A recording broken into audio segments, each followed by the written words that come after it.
Guys, welcome back to my channel. It's Angela, and welcome back to a tag I'm going to create. So there's been a lot of tags going around lately about different things and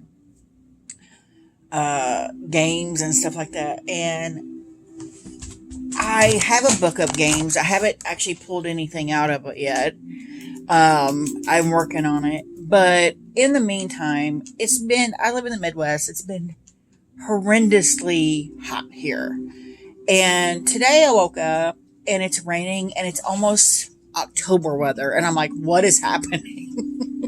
We've had over 100-degree weather every day. And now all of a sudden it's freezing. Considering, that we've been in 100-degree heat. It feels like it's mid to late October today. And I'm like, what is happening? The high is going to be like 70. And I'm like, what? Right now it's not 70 and it's raining and it's chilly. And it just made me think, maybe I should do a tag, rainy day decks. So for those decks and I immediately, of course, think of, Cat in the Hat, where you can't go outside, but what can you do inside?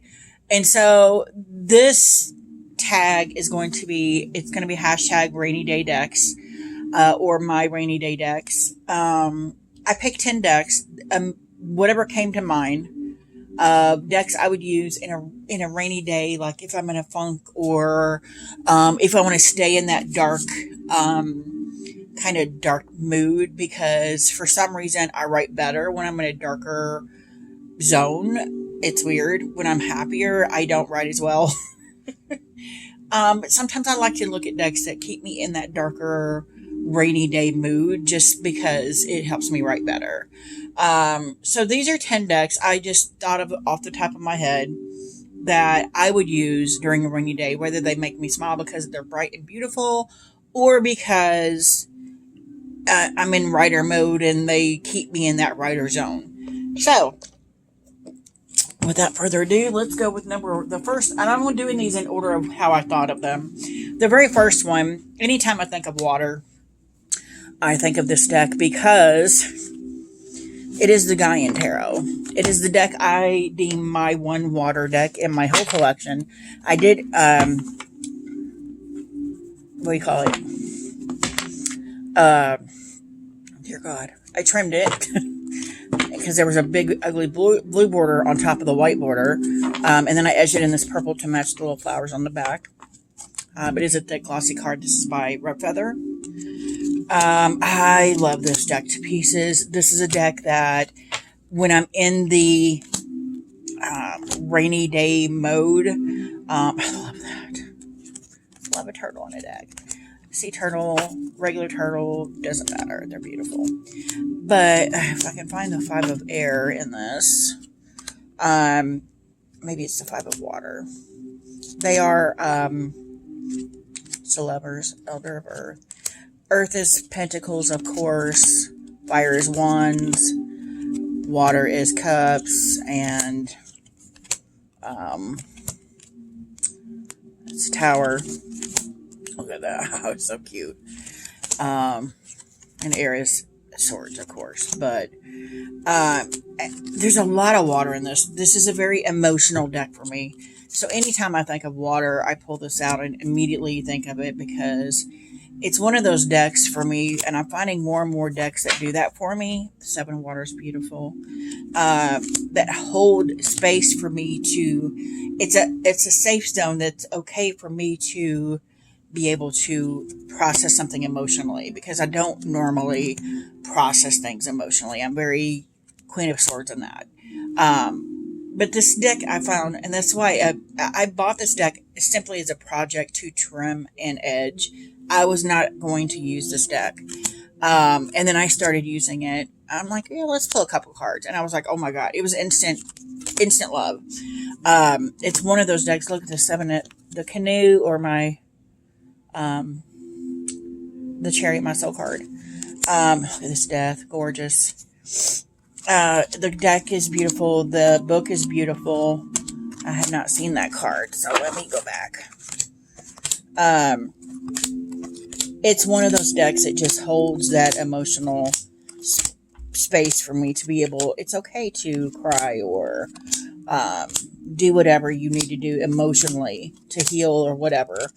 This deck does that for me. And it was an instant top tier deck when I realized it was like, it's okay. You can cry. And I know that sounds silly, but at the same time, I'm not a person that cries. There's the Five of Water. Yeah. This is the card I always think of when I think of this deck, and I always think of the water. I love this Five of Water just because it's, to me, it's more about her being alone and meditating and having that space, not what the traditional Five of Cups is for. But yeah, that's deck one, and that's my Gaian Tarot. It's beautiful. I love it. It's in my top 20 decks of all time. Okay, so we got deck two. Where did I see? How did I have these in order? Oh, deck two. I saw it across from the room, and I'm like, yes.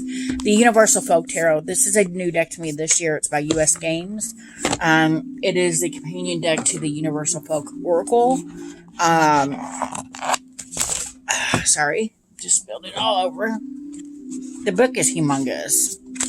Humongous. And I find, considering the decks I pulled, there is a very huge emotional connection to these decks, for the most part. So that's quite interesting. I just realized that. I shuffled it sideways. It is a linen cardstock, which US Games doesn't normally do. It came edged in this black matte. It is, it has that linen finish, but it doesn't stick. It's not in order. It's just weird that the full was on top. But this deck makes me smile. It feels very comfy, cozy. It's very much a rainy day deck because it's one of them decks when it's that chilly rain like it is today, where you can just sit and with a hot cup of cocoa or sit by the fire and watch old movies, and then pull this deck out. This is that deck. And I saw it and I'm like, of course I have to pull this one out. I was not going to try to use anything from this year that I purchased, but it kept yelling at me like, yeah, I'm your ultimate cozy rainy day deck. You have to pull me out. I'm like, yeah, that's right. It's stunning. The colors are stunning. It makes me smile when I use it. I love that the miners have keywords on them. The book is chef's kiss, fabulous. Like I said, it's huge. The color palette in this is gorgeous.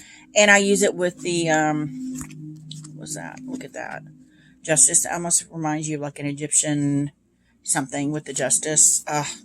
It's so stunning and so sweet, and it's almost like a giant warm embrace, like you've been outside maybe chopping wood in the fall, and it's so cold outside, and then you come in and just warm up with a nice hug or a warm embrace or a warm fire.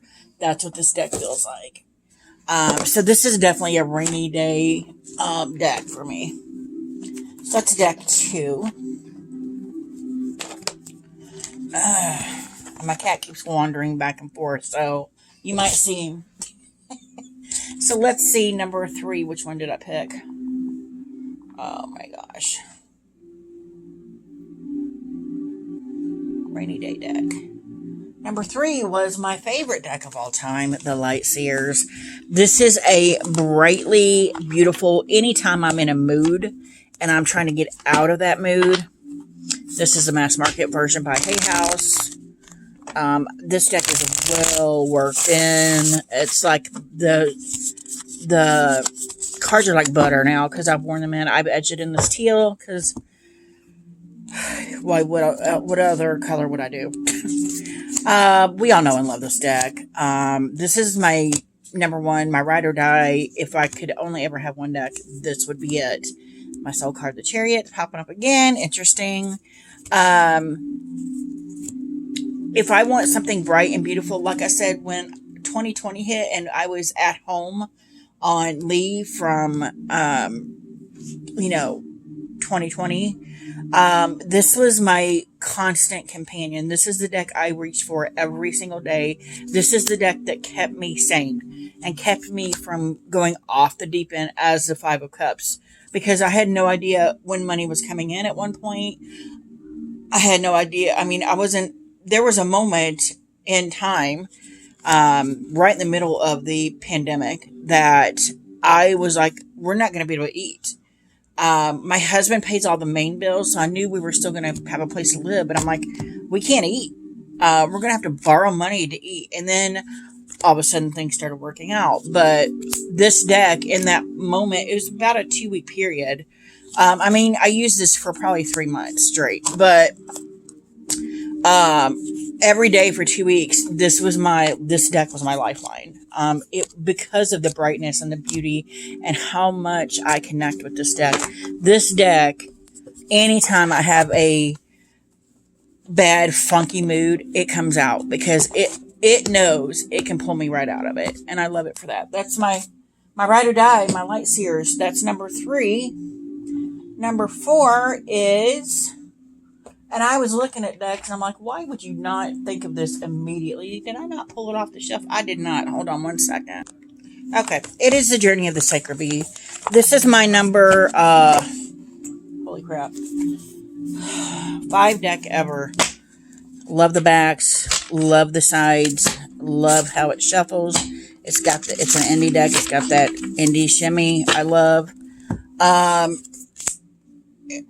Do I need to tell you why? It's bright. It's beautiful. It's stunning. And every time I pull this out, this is my Hierophant deck.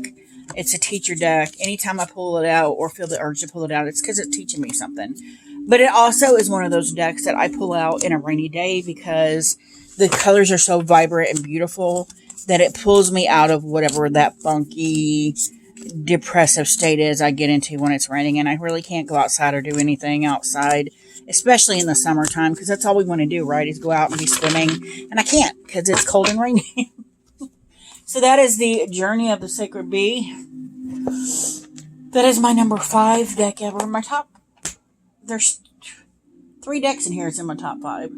That should tell you something. Next deck is also an indie deck. It is, nope, it's not next. Get out of my way. Get, now he's over here on my decks. This is the Tarot of the Secret Force. This is the Lo Scarabeo. The top's gone.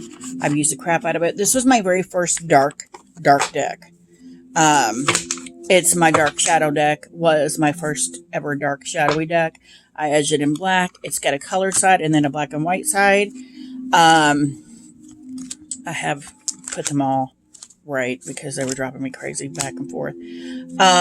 This is the deck I use to keep me in that darker mood. So like to be able to write or something like that, or to do shadow work. This is a deck that keeps me in that rainy day moment. It's a darker deck. It also works like a mediumship deck. So freaking accurate. It's scary AF.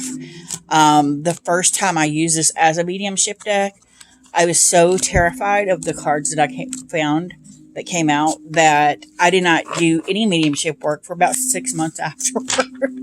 But this is my, one of my rainy day decks that keeps you in that rainy, foggy moment, just because for some reason, when I'm in the darker moods, that's when all the writing comes out, when it's the best. And I'm like, I'm weird. But I need to get back into that because, yeah. Anyway, next is the indie deck. I keep it in this pouch. If you haven't noticed, this pouch it's always been in this pouch since I got it. I made this pouch just for it. It is the Bone, Stone, and Earthflesh Tarot. It's an indie deck. It's an out of print indie deck. It's got that shimmy, the backs, it's Anatolian artwork. Yeah. This will put you out of any depressing funk you got. Any of her artwork would. So any of her decks, any decks that she does the artwork on could be in this spot. Plain and simple. It's beautiful. It's bright. To me, it takes you out of yourself. So whatever bad rainy day mood you're in, it takes you out of that. And I know there's a lot of darker, stormy looking cards here, but It always makes me happy. Always. This is my number 2 deck ever. If I could only ever have 2 decks, it would be the Light Seers in this. I've said that many, many times. It's gorgeous. I love it. I sometimes just pull it out just to look at it. As is the case with so many of her decks. I love this guy. It almost feels like a meeting place for a portal area. Just crazy. Anyway, that is my Bone, Sun, and Earth Flesh Tarot. That's deck 5. Oh my god, I gotta hurry this up. That's deck 5. I think. 1, 2, 3, 4, 5. Yeah. Nope, that's 6. Okay, next is my, and I've had it in there since I got it. This is it's my fall deck. It's the Oak, Ash, and Thorn. And again, any Three Trees Tarot deck could go in this spot. Just because it's so stunning. So beautiful. Yeah. It is so stunning. I don't hardly use this deck because, first of all, it's an indie deck. Look at these flowers. I mean, it's gorgeous. It's an indie deck. It was not cheap. I do deem it as one of my precious babies. I love this Hermit card. I do deem it as a precious baby to me, so that's why I barely use it. But anytime I want to be happy and be one with nature, I pull this deck out. Because even the Death card, look at it. It's stunning. It's so beautiful. So stunning. So beautiful. And it just puts a smile on my face. No matter what kind of bad mood I'm in, what kind of mood the rain brought. I love this deck so hard. Just looking at it now, I'm like, oh, I need to use it. But I won't. I won't. Just because it's so beautiful. Now, I have recently started using the Smoke, Ash, and Embers. So beautiful. Okay, that was number 7. 3 decks left, I think. 1, 2, 3, 4, 5, 6, 7, 8. Okay, so yeah, we do have 10 here. This is an indie deck also, and it's just, again, because it's so bright and beautiful. This is the Tarot of the Cosmic Seed 2nd printing. It does say it on there somewhere. 2nd edition right there. 1,000 printed. This is going mass market. I don't know if it's the 1st edition or this edition, but it will be available. It's already on Amazon. It says it's going to be available, I think, October. These are the backs of the 2nd edition, which I much prefer than the snake on the 1st. Love the teal. This is almost like a greenish teal edging. Freaking Death card went on top. Oh my god. Yeah, this is a gorgeous deck. And again, I have way more decks that I could use in this video, but to keep it short, I only went with the top 10 that I thought of. And this is one I thought of. And it's so stunning. So beautiful. I love the vibrant colors. I love the images in it. It's so beautiful. So beautiful. And yeah. I've used the crap out of this deck also. And it's beautiful. And I love it. 2 pieces. That's the Tarot of the Cosmic Seed 2nd edition. Alright. Next one is the Claire Duval Le Tarot Arthurian by illustrated by Anatorian. OMG. This is a French mass market. It's got the indie quality shimmy. Got gold gilding on the edges. Again, Anatorian artwork. Stunning. I could sit here and look at this deck all day. I love that in this deck she's got the kings and queens are in the same image.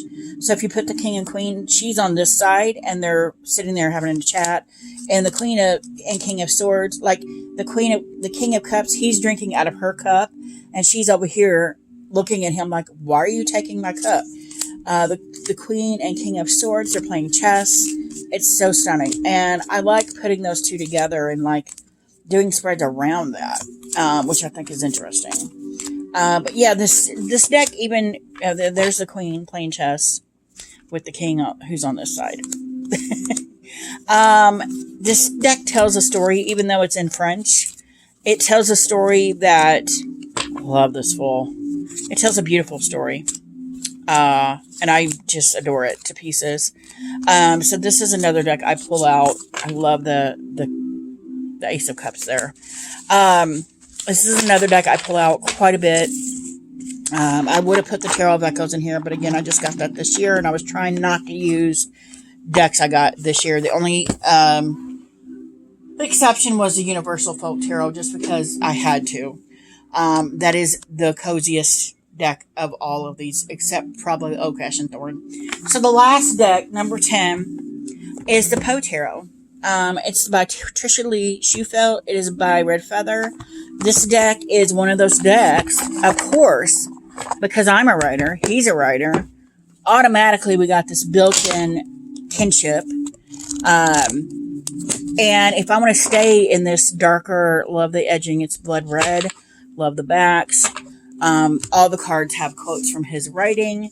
If I want to stay in this darker mood, I'm going to pull this deck out, especially if I'm writing. And I use this deck. I said it when I got this deck, I was going to use it as like, just to get back, put my feet wet back in the water of writing, like use the quotes at the bottom and create my own story using all the words in that.